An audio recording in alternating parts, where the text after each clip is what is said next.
نہیں نہیں، یہ بس ایک پل ہے جس کا تو قل ہو رہا ہے، تیرے پس پشت پر صحیح زندگی ہے، اس کی روح اس کا جسم سے نکلنا نہیں چاہتی کہ فرشتے اس کے چہرے اور پیٹ پر مارتے ہیں، اس کی روح اس کے جسم سے نکلنا نہیں چاہتی کہ فرشتے اس کے روح کے ساتھ سختی کرتی ہے۔ میری ماں اور بہنوں، موت کے بعد سے لے کر قیامت کی صبح تک ایک انسان قبر میں رہے گا جسے برزخی زندگی کہتے ہیں۔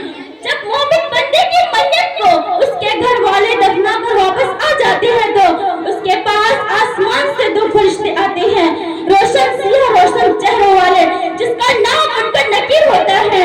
مومن بندے کی قبر میں آتے ہیں، مومن بندے کو قبر میں بٹھاتے ہیں اور ان سے سوال دریافت کرتے ہیں، تیرا رب کون ہے؟ تو وہ جواب دیتا ہے، میرا رب اللہ ہے۔ پھر اس سے دوسرا سوال کرتے ہیں، وہ کون شخص تھا جو تمہارے درمیان بھیجا گیا تھا؟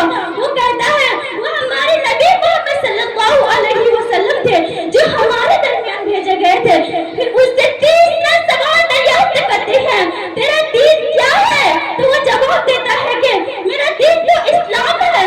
فرشتہ اسے کہتے ہیں، یہ باتیں تمہیں کیسے معلوم ہوئی؟ فرشتہ اسے کہتے ہیں، میرے رب کی کتاب کو پڑھا، اس پر ایمان لایا، اس کی تصدیق کی، پھر رب کا یہ فرمان سنا، جو لوگ اللہ تعالیٰ پر ایمان لاتے ہیں اللہ تعالیٰ ان لوگوں کو ثابت قدمی عطا کرتے ہیں۔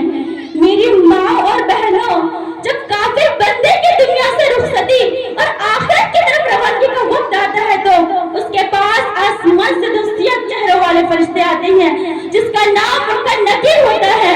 کافر بندے کی قبر میں آتے ہیں، کافر بندے کو قبر میں بٹھاتے ہیں اور ان سے سوال دریافت کرتے ہیں، تیرا رب کون ہے؟ تو وہ جواب دیتا ہے کہ میں اس بارے میں نہیں جانتا۔ پھر اس سے دوسرا سوال دریافت کرتے ہیں، تیرا دین کیا ہے؟ تو وہ جواب دیتا ہے کہ میں اس بارے میں نہیں جانتا۔ پھر اس سے تیسرا سوال دریافت کرتے ہیں، وہ کون شخص تھا جو تمہارے درمیان بھیجا گیا تھا؟ وہ کہتا ہے، میں بھی اس بارے میں نہیں جانتا۔ آسمان سے ندا آتی ہے، یہ بندہ جھوٹ بکتا ہے، اسے آگ کا لباس پہنا دو، آگ کا بستر بچھا دو، جہنم کی طرف اس کے لیے کھڑکی کو کھول دو، یہاں تک کہ جہنم سے گرم گرم زہر آلودہ ہوا اس کے میت تک پہنچتی رہتی ہے قیامت کی صبح تک۔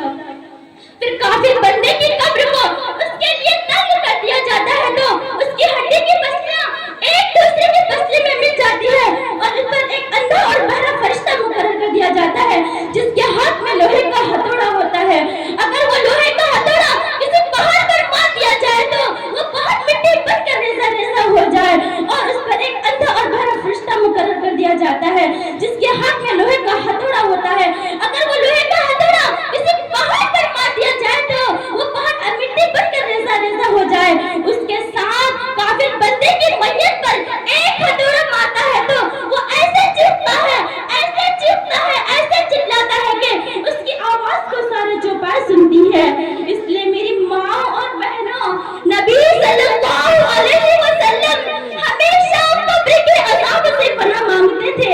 ہمیں بھی قبر کے عذاب سے پناہ مانگنی چاہیے اور یہ سمجھنا چاہیے کہ قبر کا عذاب برحق ہے۔